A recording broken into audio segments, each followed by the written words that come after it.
Amen? May movement ka, may buhaton ka.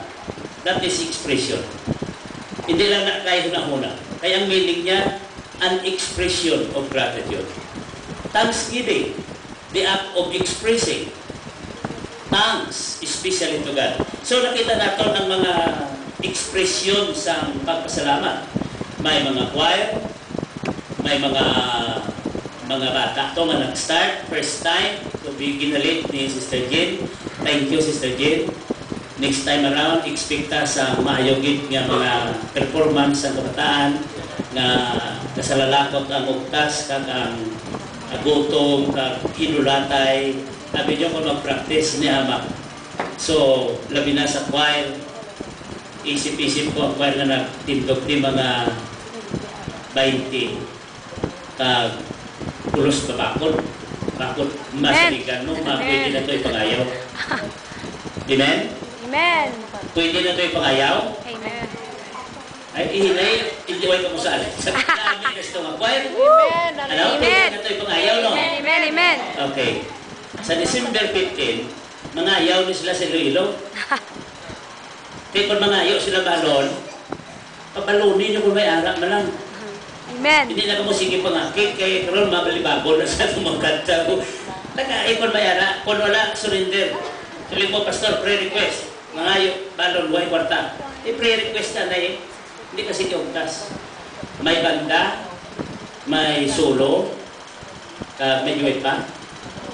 Sa Iloilo. Okay, so sa Iloilo na sila. Ang tanan nga Foursquare, makita ay dito, sports lang.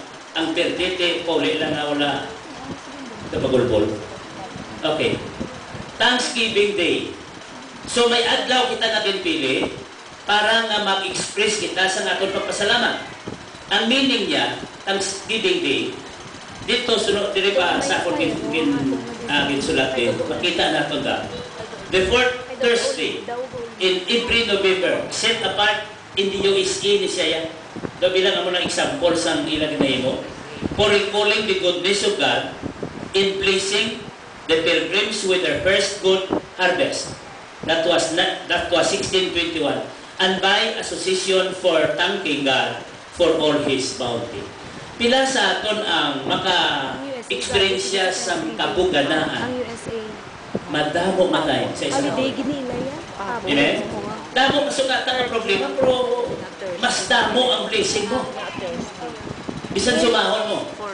Hindi mo ma-deny na. Hindi ka kasi rin po pirmi lang wala, pirmi lang wala. Kaya ang tao ka pirmi lang wala, tao kapangayo na buligan.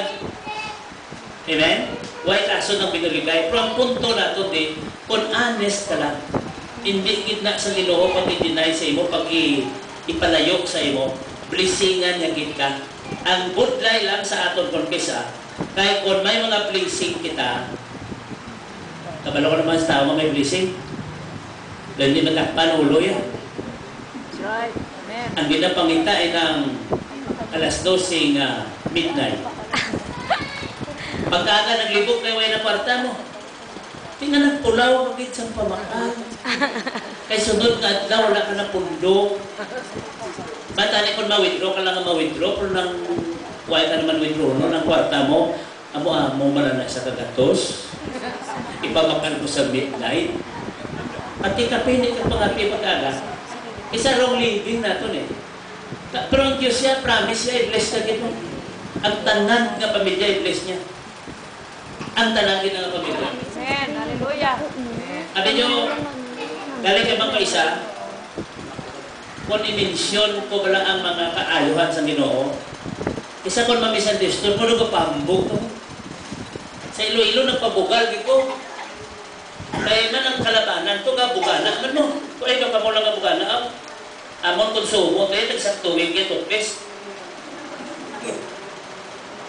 Shampoo. O ito hambog, di ba?